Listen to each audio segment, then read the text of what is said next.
Hi every one, welcome to my channel மலரின் பயணம்.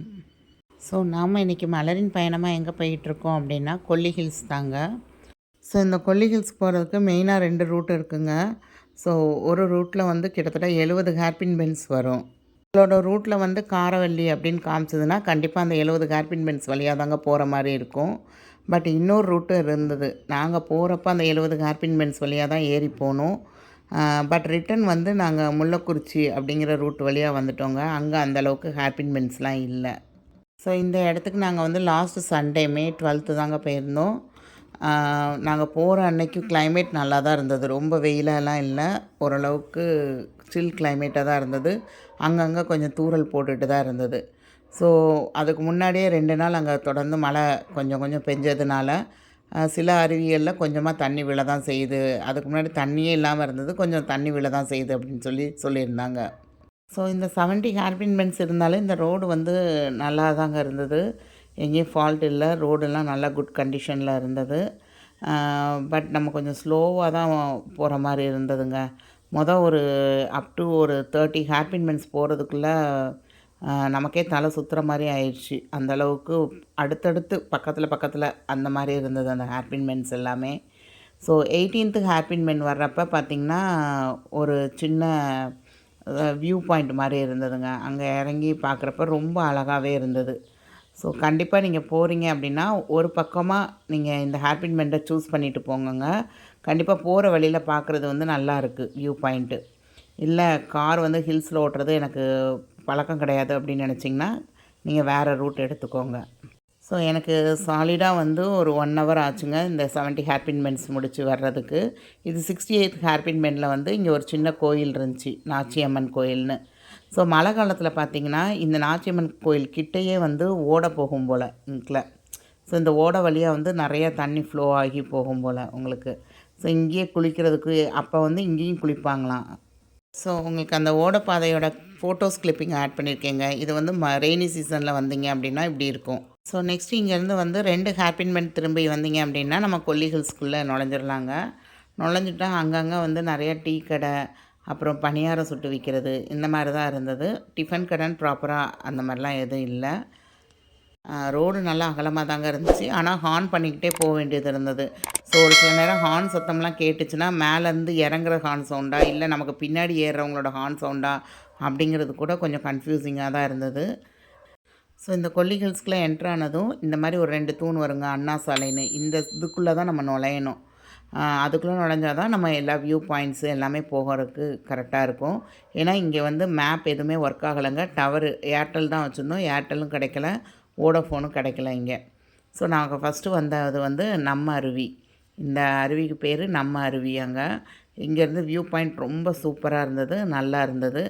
But தண்ணி வந்து நாங்கள் போன அன்னைக்கு தான் கொஞ்சமாக விழுது அப்படின்னு சொன்னாங்க. அதுக்கு முன்னாடிலாம் விழலை அப்படின்னு சொல்லியிருந்தாங்க. ஸோ நீங்கள் கொல்லி ஹில்ஸ் போகிறதுக்கு முன்னாடி என்னென்ன பிளேசஸ் இருக்குதுன்னு லிஸ்ட் எடுத்துக்கோங்க. அந்த பிளேசஸ்க்குரிய ரூட் மேப் எல்லாத்தையுமே நீங்கள் ஆல்ரெடி டவுன்லோட் பண்ணி சேவ் பண்ணி வச்சுக்கோங்க. ஏன்னா அங்கே டவர் கிடைக்காது. ஸோ இங்கே ஃபால்ஸ்குள்ளே நுழையிறதுக்கு பர் பர்சனுக்கு 10 ருபீஸ் சார்ஜ் பண்ணாங்கங்க. ஒரு ஒரு 5 மினிட்ஸ் வாக் பண்ணிங்கனாலே தெரியும். மேலேருந்து பார்த்தாலே இந்த அருவி தெரிஞ்சிருக்கும். ஸோ 5 மினிட்ஸ் வாக்கபிளில் போனோம் அப்படின்னா கொஞ்சம் ஷவர் மாதிரி தாங்க கொஞ்சம் தண்ணி விழுந்தது இங்கே. ஸோ நாங்கள் இறங்கி போனப்போ 4 பசங்க மட்டும் குளிச்சுட்டு இருந்தாங்க. நாங்கள் போனதும் அவங்களும் கிளம்பி போயிட்டாங்க. ஸோ யாருமே இல்லாத இடமா இருந்ததுங்க. ஸோ அதனால் மிஸ் பண்ணக்கூடாது இங்கே குளிக்கிறத அப்படின்னு சொல்லிட்டு ஒரு 5 to 10 மினிட்ஸ் மட்டும் அந்த தண்ணிக்குள்ளே கொஞ்சம் நேரம் இருந்துட்டு நானே என் பையனை மட்டும் குளிச்சுட்டு அப்படியே ஏறி வந்துட்டோங்க. ஸோ நெக்ஸ்ட்டு பிளேஸாக எங்கே போயிருந்தோம் அப்படின்னா எட்டுக்கை அம்மன் கோவில் அப்படிங்கிற இடத்துக்கு தாங்க போயிருந்தோம். இந்த கோயில் ரொம்ப சூப்பராக இருந்ததுங்க. ஒரு நல்ல ஒரு பாசிட்டிவ் எனர்ஜி கிடச்சது இந்த கோயிலுக்கு போயிருந்தப்போ. இங்கே வந்து நிறைய சித்தர்கள் வந்து தவம் செஞ்ச இடம் அப்படின்னு சொல்லியிருந்தாங்க. இங்கே நிறைய மூலிகை மரங்களும் நிறையா இருக்குங்க. நிறையா நமக்கு மூலிகை பொருட்களும் இங்கே நிறையா கிடச்சது உங்களுக்கு. ஸோ கண்டிப்பாக நம்ம ஒரு 1.5 கிலோமீட்டர்ஸ் வந்து உள்ளே நடந்து தான் போனோம். பார்த்து எல்லாமே நல்லா தாங்க இருக்குது, அழகாக இருந்தது. இந்த இடமே வந்து சூப்பராக இருந்ததுங்க. இந்த கொல்லிமலைக்குன்னே தனி வரலாறு இருக்குங்க. அதுவும் இந்த கோயிலுக்கு வந்து ஒரு பெரிய வரலாறே இருக்குது. இங்கே பார்த்திங்கன்னா இந்த இலை இருக்குது பார்த்திங்களா, இந்த இலைக்கு பேர் வந்து பேய் விரட்டி இலை, மிரட்டி இலை அந்த மாதிரின்னு சொல்கிறாங்க. இந்த இலையை வந்து அப்படியே நம்ம மண் விளக்கில் வந்து எண்ணெய் ஊற்றி தீபம் போடுறப்ப சூப்பராக எரியுதுங்க. நான் இந்த கோயிலில் அந்த விளக்கு வாங்கி போட்டேன். நல்லா இருந்தது. இது வந்து நம்ம வீட்டில் எந்த தீய சக்தி இருந்தாலும் அதை வந்து அப்சர்வ் பண்ணிட்டு நமக்கு நல்ல ஒரு பாசிட்டிவ் வைப்ரேஷன் கிடைக்கும் அப்படின்னு சொல்லி போட்டிருந்தாங்க. ஸோ இதுக்கும் நிறையா நான் நெட்டில் வாசித்தப்ப நிறையா போட்டிருந்தாங்கங்க. குபேர இலைன்னு சொல்கிறாங்க, ஜோதி இலைன்னு சொல்கிறாங்க. ஸோ இந்த அன்னாச்சி பூ மாதிரி இருந்தது. ₹10 ₹20 அப்படின்னாங்க. இதுவும் நம்ம டிஸ்ட்ரிக்கு தொங்க போடுறது தான் அப்படின்னாங்க. ஸோ இங்கே ஒரு சின்ன மரத்துக்கு கீழே கூரைக்கடியில் வந்து ஒரு அம்மன் இருந்தாங்க. இவங்களுக்கு 8 கை இருக்கிற மாதிரி தான் இருந்தது. இந்த அம்மனும் பார்க்க ரொம்ப சக்தி வாய்ந்த அம்மனாக இருந்தாங்க. இந்த இடம் வந்து அமைதியாக இருக்கனால அந்த காலத்தில் வந்து நிறையா தேவர்கள், சித்தர்கள் எல்லாருமே தவம் செய்வாங்களாம். அவங்கள வந்து விரட்டி அனுப்புகிற மாதிரி தீய சக்திகள் வர்றப்ப அம்மன் அவதரித்து அவங்கள எல்லாத்தையும் கொன்னாங்க அப்படிங்கிற மாதிரி ஒரு சின்ன கதை இருக்குங்க. நான் இந்த தலத்தோட வரலாறு எல்லாமே வந்து லிங்க்கு கீழே கொடுக்குறேன். நீங்கள் கண்டிப்பாக செக் பண்ணி பாருங்கள். ஸோ இந்த கோயிலுக்கு வந்து நம்ம வெளியே இருந்து கிட்டத்தட்ட ஒரு 1½ கிலோமீட்டர்ஸ் வந்து உள்ளே நடந்து தான் வர வேண்டியது இருந்தது. பட் பாதை எல்லாமே ஈஸியாக தாங்க இருந்தது. இன்றைக்கி நாங்கள் போன அன்றைக்கி வெயிலும் அடிக்கலை ரொம்ப. ஸோ நல்லா இருந்தது. உள்ளே வந்தது ஒரு சின்ன விநாயகர் இருந்தாங்க. நிறையா பேர் பொங்கல் வச்சு அங்கே சாமி கும்பிட்டுட்டு இருந்தாங்க. ஸோ இங்கே வந்து ஒரு செம்பு தகடு மாதிரி ஒன்று கொடுக்குறாங்க. அதில் நம்ம பேனா வச்சு நம்ம என்ன நினைக்கிறோமோ அதை எழுதலாம் அப்படின்னு சொல்லியிருந்தாங்கங்க. இது வாங்கி நாங்களும் என்ன நினைக்கிறோம் அப்படிங்கிறத, நமக்கு ஏதாவது நிறைவேறணும், ரொம்ப நாளாக நமக்கு நிறைவேறாத ஒன்று இருக்குது அப்படின்னா கண்டிப்பாக நம்ம எழுதி போடலாங்க. இதில் வந்து நம்ம எழுதி இங்கே சாமி ஃபோட்டோஸும் வச்சுருந்தாங்க. 50, 100, 150 அந்த மாதிரி. ஸோ இந்த தகடு வாங்கினோம்னா நமக்கு ஒரு கயிறு கொடுக்குறாங்க. அதை நம்ம எழுதி அந்த மணியில் அங்கே நிறையா பேர் தொங்க போட்டிருந்தாங்க. அதில் நம்ம எழுதி தொங்க போடலாம். ஸோ இங்கே நிறைய பேர் குழந்தைக்கு வேண்டியும் நிறையா தொட்டில்லாம் கட்டியிருந்தாங்க அங்கே ஒரு மரத்தில். இதே மாதிரி நிறையா பேர் நிறையா வேண்டுதல் வச்சுருக்காங்க இங்கே. மணி கட்டுறது, புதுசாக வீடு கட்டணும் அப்படின்னு. ஸோ நான் பார்த்திங்கன்னா அந்த தீபம் வந்து போட்டிருக்கேன். இருக்குது இந்த 2 தீபம் தாங்க. எல்லாருமே மோஸ்ட்லி பார்த்திங்கன்னா அந்த இலையில தான் போட்டிருக்காங்க. இந்த இலை வந்து அது பாட்டுக்கு நின்று எரியுதுங்க. எவ்வளோ காற்றடித்தாலும் சூப்பராக எரிஞ்சுது அந்த தீபம். இங்கே உள்ள அம்மன் வந்து எப்போயுமே சந்தன காப்போடு தான் இருப்பாங்களாங்க. இந்த சந்தனக்காப்பு அம்மன் வந்து பார்க்குறக்கே ரொம்ப பிரமிப்பாகவும் இருந்தது. நமக்கு அதாவது சாமியை பார்க்குறப்ப ஏதாவது வேண்டுதல் வைக்கணும்பாங்களே, எனக்கு அப்படி எந்த வேண்டுதலும் வைக்கலைங்க. சாமியை பார்த்துக்கிட்டே இருக்கிற மாதிரி தான் தோணுச்சு எனக்கு. ஸோ திரும்ப ரிட்டன் வரப்பையும் பார்த்திங்கன்னா அந்த எல்லோ கலரில் நீல ஸ்டிக்காக இருக்கலாம், அதான் பேய் விரட்டி அப்படின்னு சொல்கிறாங்க. ஸோ இதை வந்து வீட்டு வாசலில் கட்டினா நமக்கு எந்த துஷ்ட சக்தியும் உள்ளே வராது அப்படிங்கிற மாதிரி சொல்லியிருந்தாங்க. அதே மாதிரி இங்கே பல்லு வலிக்கு அந்த சின்னதாக பண்டில் போட்டிருந்தது வந்து பல்லு வலிக்குன்னு உரியது. ஸோ நாங்கள் இந்த கோயிலை விசிட் பண்ணியிருந்தப்போ சித்தர் ஒருத்தர் வந்திருந்தாருங்க. ஸோ அந்த சித்தரை பார்த்து நாங்கள் ஆசீர்வாதம்லாம் வாங்கிட்டு வந்தோம். நிஜமாகவே அவரை பார்க்குறப்ப கையெல்லாம் புல்லாக அரிச்சிருச்சுங்க. ரொம்ப ஒரு மாதிரி நமக்கு ஒரு நல்ல ஒரு பாசிட்டிவ் வைப்ரேஷன் இருந்தது. ஸோ இந்த கோயிலுக்கு வர்ற வழியிலே வந்து மூலிகை தோட்டம் இருந்ததுங்க. அங்கே ஒரு ₹10 என்ட்ரன்ஸ் கொடுத்து உள்ளே போகலாம் அப்படின்னாங்க. பட் நாங்கள் அடுத்து இன்னும் ஆகாய கங்கை வாட்டர் ஃபால்ஸு, மாசிலா அருவி அப்படின்னு இருக்குனாங்க. ஸோ இதெல்லாம் பார்க்கணுங்கிறனால அதை ஸ்கிப் பண்ணிட்டோங்க. ஸோ நெக்ஸ்ட்டு நாங்கள் வந்தது மாசிலா அருவி. இங்கே வந்து பெரியவங்களுக்கு ₹30, சின்னவங்களுக்கு ₹20 போட்டிருந்தாங்க. பட் இங்கே தண்ணி விழலை அந்த அளவுக்குங்கிறனால டிக்கெட் கவுண்டரில் எங்கே யாரும் இல்லைங்க. பட் இந்த பிளேஸ் ரொம்ப நல்லா இருந்தது. இங்கே உள்ள ஒவ்வொரு பிளேஸுமே இயற்கையோடு சூழ்ந்துருக்கனால நமக்கு ஒரு நல்ல ஒரு பாசிட்டிவ் எனர்ஜி கொடுக்குதுங்க. ஸோ ஆனால் இந்த ஃபால்ஸுக்கு போகிறதுக்கு கிட்டத்தட்ட நீங்கள் ஒரு 2 கிலோமீட்டர்ஸ் கிட்டத்தட்ட நீங்கள் கண்டிப்பாக நடந்து தான் உள்ளே போக வேண்டியது இருக்குது. பைக் வச்சுருந்தீங்க அப்படின்னா அந்த என்ட்ரன்ஸை ஓப்பன் பண்ணி விட்டாங்கன்னா கொஞ்சம் உள்ளே வரையும் வர்ற மாதிரி இருக்குது. பட் எல்லாமே வந்து நல்லா படி வச்சு நல்லா சூப்பராக கட்டியிருந்தாங்க. அங்கங்கே ட்ரெஸ் சேஞ்சிங் ரூமு எல்லாமே வசதி பண்ணியிருந்தாங்கங்க. ஆனால் என்ன, நம்ம போகிறப்ப வந்து நம்ம அந்த என்விரான்மெண்ட்டை க்ளீனாக வச்சுக்கிட்டோம் அப்படின்னோம்னா அடுத்து வர்றவங்களுக்கும் ஈஸியாக இருக்கும். ஸோ நீங்கள் என்ன வாங்கிட்டு போனாலும் ஒரு பிளாஸ்டிக் பாட்டிலோ ஏதோ ஒன்று நீங்கள் ஒரு கேரி பேக்கு கையில் வச்சு திரும்ப தூக்கிட்டு வந்து ஒரு குப்பை டப்பாவில் போடுங்க. அங்கங்கே போட்டு வைக்காதீங்க. ஸோ இங்கே மெயினாக ஸ்நாக்ஸ் ஐட்டம் அப்படிங்கிறது பலாப்பழம் எல்லா இடத்துலையும் வச்சுருந்தாங்கங்க. அதுக்கப்புறம் நெல்லிக்காய், சின்ன நெல்லிக்காய், அதாவது அங்கே என்ன விளையுதோ அதை தான் நமக்கு நிறையா ஸ்நாக்ஸாக வச்சுருந்தாங்க.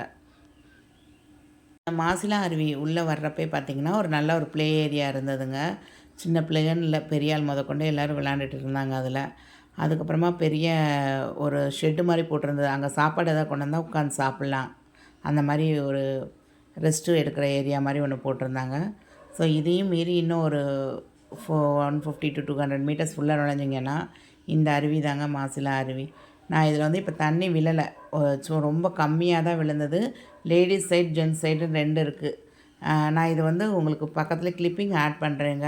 அதாவது ரொம்ப அதிகமாக தண்ணி விழுறப்ப எப்படி இருக்கும் அப்படின்னு. மோஸ்ட்டாக அக்டோபர் டூ பிப்ரவரி வரையும் நிறையா தண்ணி விழுமா இங்கே. ஸோ இங்கே வந்து இப்போ ரெய்னி சீசன் டைமில் பார்த்திங்கன்னா இந்த மாதிரி தான் தண்ணி விழுங்க. இந்த கிளிப்பிங் இப்போ எடுத்தது இல்லைங்க, இது லாஸ்ட் இயரு நவம்பர் டிசம்பர் அந்த மந்தில் எடுத்ததாக இருக்கும்னு நினைக்கிறேன். இது வந்து நெட்லேருந்து தான் எடுத்து நான் உங்களுக்கு போட்டிருக்கேன். ஸோ இந்த அளவுக்கு தண்ணி இங்கே விழுந்துட்டு தான் இருக்கும். பட் நான் லாஸ்ட் வீக் போனப்போ இல்லை, ஆனால் இந்த வீக்கில் வந்து நிறையா மழை பெஞ்சிருக்குங்க. கண்டிப்பாக இங்கே ஓரளவுக்கு தண்ணி விழ தான் செய்யும். ஸோ இங்கே நல்லா குளிக்கிறதுக்கு சேஃப்டியாக தான் இருந்துச்சு. நான் போனப்போ வந்து நம்ம அருவி ஃபால்ஸில் வந்து தண்ணி விழலைன்னு சொன்னதுனால யாரும் வரல போல அங்கே. அதனால் நாங்கள் மட்டும் சோலோவாக கொஞ்சம் நேரம் விளாண்டுட்டு வந்தோம். பட் இந்த அருவியில் வந்து கொஞ்சம் கூட்டம் அதிகமாக தான் இருந்ததுங்க. நிறையா பேர் பக்கத்தில் சேலம் அங்கிட்ட இருந்தெல்லாம் வந்து ஒன் டே ட்ரிப்பாகவே வந்திருந்தாங்க. சாப்பாடு கொண்டு வந்து இங்கே சாப்பிட்டுட்டு கொஞ்ச நேரம் விளாண்டுட்டு ஜாலியாக என்ஜாய் பண்ணிட்டு போனாங்க அங்கே. ஸோ இங்கே வந்து நிறையா இடத்துல வந்து பலாப்பழம் வந்து சின்ன பலாப்பழமாக வச்சுருந்தாங்க. நான் கேட்டேன், இந்த சின்ன பலாப்பழத்துலேயே வருமா, எப்படி இருக்கும் அப்படின்னு கேட்டேன். இல்லைம்மா இது பலாக்காய், இதை வச்சு சமைக்கலாம் அப்படின்னு சொல்லியிருந்தாங்க. 2-3 இடத்துல நானும் கேட்டேன், இதை வச்சு எப்படி சமைப்பாங்கன்னு தெரிலன்னு. இந்த பாட்டி வந்து இந்த பலாக்காயை வந்து சமைச்சி இது வந்து ஒரு 30 ருபீஸ் அப்படின்னு சொல்லி இந்த இதில் போட்டு கொடுத்தாங்க. நாங்கள் எல்லாருமே நல்லா இருந்ததுங்க. ஸோ இது எனக்கு ஒரு இன்னோவேட்டிவ் திங்கிங்காக தோணுச்சு. எல்லோரும் பலாக்காய வச்சுட்டு இது இப்படி தான் சமைக்கணும்னு சொல்கிறதுக்கு ஒருத்தங்க அதை சமைச்சே அங்கே கொண்டாந்து கொடுக்குறப்ப இன்னும் நல்லா இருந்தது அது. ஸோ நெக்ஸ்ட்டு நாங்கள் போன இடம் வந்து அரபலீஸ்வரர் கோயில். இந்த அரபலீஸ்வரர் கோயிலை ஒட்டியே தான் அந்த ஆகாய கங்கை வாட்டர் ஃபால்ஸ் இருக்குதுங்க. அதுக்கிட்டே இன்னொரு வாட்டர் ஃபால்ஸ் இருக்குது, சிற்றருவி அப்படின்னு சொல்லியிருந்தாங்க அந்த கோயிலை ஒட்டினாப்புலவே. இந்த கொல்லிமலையில் வந்து மிளகு, சீரகம், அப்புறம் நாட்டு கொத்தமல்லி, நாட்டு பச்சைப்பயிறு, இந்த மாதிரி ஐட்டங்கள்லாம் நிறையா இருக்குங்க. இது வந்து விலை வந்து நாமினலாகவும் இருந்தது உங்களுக்கு. இங்கே இந்த அரபலீஸ்வரர் திருக்கோயில்னு போட்டு பக்கத்துலே உள்ளே இறங்குற மாதிரி இருந்ததுங்க. ஒரு 1/2 கிலோமீட்டர் கணக்குக்கு நமக்கு ஸ்டெப்ஸில் இறங்கி போனோம் அப்படின்னோம்னா அங்கே ஒரு சின்ன அருவி விழுந்துட்டுருக்குங்க. ஆனால் இந்த இடம் வந்து அந்த அளவுக்கு க்ளீனாக இல்லைங்க. அந்த சின்னதாக படிக்கட்டு இறங்கி அந்த அருவிக்கு போகிற ஒரு பாதை இருந்தது. பட் அங்கே வந்து பசங்கள்லாம் குளிச்சுட்டு இருந்தாங்க. அந்த பாதை வந்து ரொம்ப மோசமாக இருந்ததுங்க, நிறையா குப்பை. ஸோ இது ஒரு கோயிலோடு சேர்ந்ததாக இருக்குது. அதை கொஞ்சம் க்ளீன் பண்ணி மெயின்டைன் பண்ணலாம் அவங்க. பட் தண்ணி ஃப்ளோ நல்லா இருந்தது, வாட்ரு நல்லா இருந்ததுங்க. ஸோ இந்த ஆகாய கங்கை வாட்டர் ஃபால்ஸ்க்கு போய் குளிக்க முடியாதவங்க இங்கே வந்து அந்த ஓடுற தண்ணியில் கொஞ்சம் குளிச்சுட்டு கால் நினச்சிட்டுலாம் போயிட்டுருந்தாங்க. நம்ம நெக்ஸ்ட்டு பார்க்கலாங்க. இங்கே கொஞ்சம் ஃபோட்டோஸ்லாம் நாங்கள் மேலே நானும் என் பையனும் உட்காந்து ஃபோட்டோஸ்லாம் எடுத்துக்கிட்டோம். இந்த அருவிக்கு மேலே வந்து போகிற மாதிரி இருந்தது. கொஞ்சம் பார்த்து நிதானமாக போகணுங்க, இல்லைனா வழுக்கி விட்டுருச்சு அப்படின்னா நம்ம கண்டிப்பாக பாறையில் போய் தான் மோத வேண்டியது இருக்கும். ஸோ வெளியே வந்ததுமே இந்த ஆகாய கங்கை வாட்டர் ஃபால்ஸுக்கு அவங்களே ரூட் மாதிரி போட்டிருந்தாங்க. ஸோ அங்கே என்னென்ன பண்ணணும், எதெல்லாம் கொண்டு போகக்கூடாது, அந்த மாதிரிலாம் போட்டிருந்தாங்க அவங்க. இது வந்து நல்லாவே மெயின்டைன் பண்ணியிருந்தாங்க போல். உள்ளே வரையும் கீழே வரைக்கும் ஸ்டெப்ஸ் போகுதுங்க. ஸோ இங்கே போகிற ஸ்டெப்ஸ் எல்லாம் பார்க்குறப்ப ஏதோ பெரிய பள்ளத்தாக்கில் போய் விழுற மாதிரியே தாங்க இருந்தது இந்த ஸ்டெப்ஸ் எல்லாமே. ஸோ இது டிஸ்டன்ஸ் வந்து ஒரு 1 கிலோமீட்டர் டிஸ்டன்ஸு, கிட்டத்தட்ட 1200 படிக்கட்டுகள், 1200 படிக்கட்டுகள் இருக்குது அப்படின்னு போட்டிருந்தாங்க. இறங்கி போகிறப்ப இப்படி தாங்க இருக்கும் உங்களுக்கு. அந்த வியூ பாயிண்ட் எல்லாமே பார்க்குறதுக்கு நல்லாயிருக்கும். ஸோ ஒரு கட்டத்தில் வந்து நீங்கள் இறங்கி தூரமாக பார்க்குறப்ப ஏதோ அந்த பள்ளத்துக்குள்ளே போய் விழுற மாதிரி ஃபீல்லாம் ஆகும். இறங்கிட்டு நீங்கள் குளிச்சுட்டு திரும்ப ஏறுறப்ப தாங்க இவ்வளோ படிக்கட்டையும் நீங்கள் திரும்ப ஏறணும் அப்படிங்கிறப்ப கொஞ்சம் கஷ்டமாக ஃபீல் ஆகிற மாதிரி இருக்கும். பட் நீங்கள் ஒன் டைம் இதை கண்டிப்பாக விசிட் பண்ணி பாருங்கள். ஆனால் நாங்கள் போனப்போ வந்து இங்கே வந்து தண்ணி வந்து அந்தளவுக்கு விழலை அப்படின்னாங்க. ஸோ நான் வந்து இந்த வீடியோஸ் எல்லாமே வந்து ஒரு பிரதர் வந்து அங்கே போயிட்டு வந்தவர், அவர்கிட்டருந்து வாங்கினது தாங்க. நான் கீழே இறங்கி போய் இந்த ஃபால்ஸை பார்த்துட்டு வரல. ஏன்னா என்னால் இறங்கி போயிட்டு திரும்ப வர முடியும், மேலே ஏறுறதுக்கு ஈவினிங் ஆயிடுச்சு. அவ்வளோ டயத்தில் திரும்ப ஏறி வந்துடுவேனா அப்படிங்கிறது சந்தேகமாக இருந்துச்சு. ஏன்னா நிறையா இடங்களுக்கு போய் நிறையா நாங்கள் சுற்றி பார்த்துட்டு ரொம்ப டயர்டாக தான் இருந்தோம் நாங்கள். ஸோ தண்ணியும் விழலை அந்தளவுக்கு அப்படின்னு சொல்லியிருந்தாங்க. நான் உங்களுக்கு லாஸ்ட்டில் கிளிப்பிங் ஆட் பண்ணியிருக்கேங்க.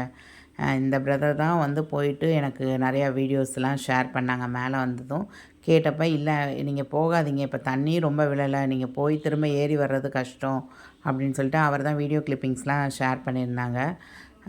ஆக்சுவலாக இந்த இடத்துலலாம் நல்லா தண்ணி ஃப்ளோ ஆகுமாங்க. இந்த போட்டிருக்கேன் பாருங்க, மே 13th வந்து லெவல் ஆஃப் வாட்டர் ஃப்ளோ இவ்வளோ தாங்க தண்ணி விழுந்திருக்கு. பட் இதுலேயும் நிறையா குளிச்சுட்டு நிறையா பேர் வெளியே வரதான் செஞ்சாங்க. பட் நாங்கள் இந்த இடத்துல தான் இங்கே தான் சாப்பிட்டோம். மதிய சாப்பாடு அப்போ தான் சாப்பிட்டு முடிச்சிருந்தோம். கண்டிப்பாக இந்த இடத்துக்கு போகிறீங்க அப்படின்னா கண்டிப்பாக சாப்பிட்டுட்டு போங்கங்க. சாப்பிட்டுட்டு போனால் தான் உங்களால் இறங்கி ஏற முடியும். ஸோ நான் இங்கே வந்து அடுத்து 2, 3 கிளிப்பிங் ஆட் பண்ணுறேங்க. அது வந்து ரெய்னி சீசன். நம்ம வந்து அக்டோபர், நவம்பர் அந்த மந்த்து வந்து போனீங்க அப்படின்னா தண்ணி வந்து நம்மளால் நிற்கக்கூட முடியாதுங்க. அந்த அளவுக்கு அங்கே தண்ணி விழுற தண்ணி வந்து நம்ம மேலே மூஞ்சில தெறிக்கிறதே வந்து நம்ம நனையாமல் வெளியே வர முடியாது. நீங்கள் ஃபால்ஸ் கிட்ட போய் தான் குளிக்கணும்னு இல்லை. ஒரு ஓரமாக நின்னாலே உங்களை குளிப்பாட்டி அதை அனுப்பிடும். அந்த அளவுக்கு பெஞ்சிக்கிட்டு இருக்குமா. இது வந்து பாருங்கள், இது வந்து ரெய்னி சீசனில் நீங்கள் அந்த இடத்துக்கு போகணுங்கிற அவசியமே கிடையாது. அங்கேருந்து அந்த விழுற தண்ணி அந்த ஏர் ஃப்ளோக்கே வந்து நம்ம மூஞ்சில தெறிக்கிறப்ப நம்ம நனைஞ்சிக்கிட்டே தான் நீங்கள் ட்ரெஸ் மாற்றினாங்களும் அந்த ஈரத்தோடு தான் நீங்கள் கண்டிப்பாக மேலே ஏறி வர்ற மாதிரி இருக்கும். பட் இதுக்கு போயிட்டு வர்றதுக்கெலாம் நமக்கு நல்ல ஒரு தெம்பு வேணும், ஆரோக்கியம் வேணுங்க. ஸோ இங்கே இந்த கோயிலை சுற்றியே நிறையா கடைகள் இருக்கும். இங்கேயும் சாப்பிட்ற கடை வந்து இங்கே தான் வந்து சாப்பிட்டோம் நாங்கள் கொல்லி ஹில்ஸ் வந்து. ஸோ இங்கே வந்து வெஜ் ஃபுட்டு மட்டும்தாங்க வச்சுருப்பாங்க.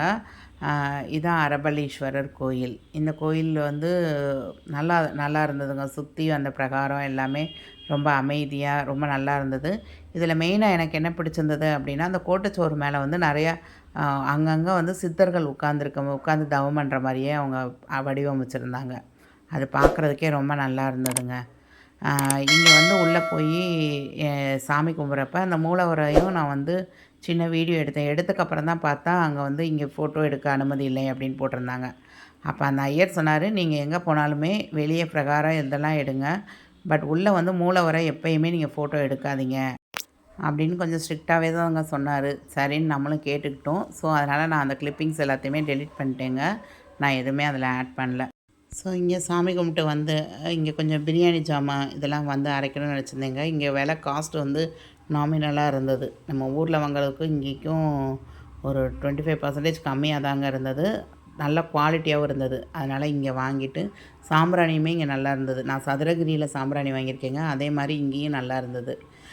ஸோ நாங்கள் ரிட்டர்ன் வரும்போதெலாம் அந்த ஹேர்பின் பெண்ட் வழியாக இறங்காமல் அந்த முள்ளக்குறிச்சி ரூட்டை பிடிச்சி வந்தோங்க.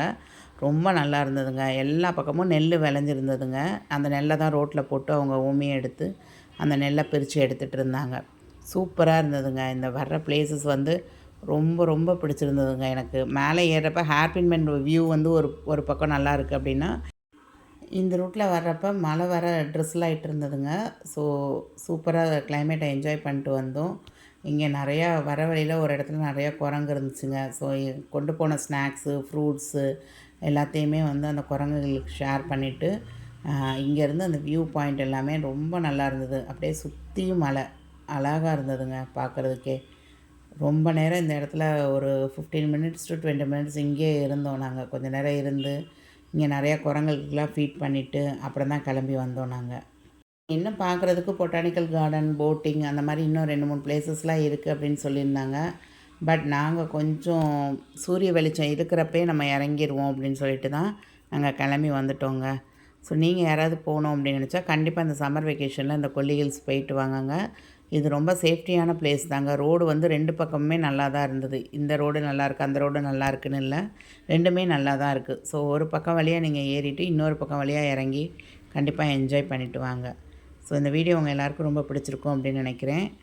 ஸோ நாங்கள் கொல்லி ஹில்ஸ்லேருந்து கீழே இறங்கி கீழே ஈரோடில் ஸ்டே பண்ணியிருந்தோங்க. ஸ்டே பண்ணிட்டு மறுநாள் வந்து இந்த கொடிவேரி டேம், அப்புறம் திண்டில் முருகன் கோயில் இதெல்லாம் வந்து கவர் பண்ணியிருந்தோங்க. ஸோ அந்த வீடியோவை ஏற்கனவே அப்லோட் பண்ணிட்டேங்க. ஏன்னா யாராவது பக்கத்தில் இருக்கவங்க போகணுன்னு நினச்சா தண்ணி விழுதா இல்லையான்னு தெரியும்ல, அங்கே சூப்பராகவே தண்ணி விழுந்ததுங்க. ஸோ அதனால் அந்த வீடியோவோட லிங்க்கையும் வந்து எண்டு ஸ்க்ரீனில் கொடுக்குறேன், கண்டிப்பாக செக் பண்ணி பாருங்கள். தேங்க்ஸ் ஃபார் வாட்சிங் the video. Friends and relatives யாருக்காவது இந்த வீடியோ வந்து தேவைப்படும் அப்படின்னு நினச்சா கண்டிப்பாக ஷேர் பண்ணி விடுங்க. பாய்.